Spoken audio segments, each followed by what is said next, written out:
नमस्कार मंडळी, झटपट होणारी चवळी बटाट्याची भाजी बनवतोय। त्यासाठी कुकरमध्ये 2 चमचे तेल टाकलेले आहे, ठेचलेले लसूण टाकलेले आहे, राई आणि जिरं टाकलेले आहे। ते चांगलं परतून घेतलेलं आहे। परतून झाल्याच्या नंतर बारीक चिरलेला कांदा टाकायचा आहे आणि कांदा लालसर होऊस्तर परतून घ्यायचा आहे। कांदा परतून झाल्याच्या नंतर बारीक चिरलेला टोमॅटो टाकायचा आहे। त्यामध्येच अर्धा चमचा हळद, 1 चमचा लाल तिखट, 1 चमचा धने पावडर आणि 1 चमचा काश्मीरी लाल मिरची टाकायची आहे आणि मसाला चांगला परतून घ्यायचा आहे।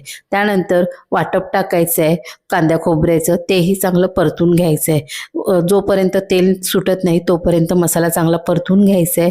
त्यानंतर भिजवलेली चवळी आणि 1 बटाटा चिरून टाकायचा आहे आणि तेही चांगलं परतून घ्यायचं आहे। परतून झाल्याच्या नंतर गरजेनुसार गरम पाणी टाकायचं आहे।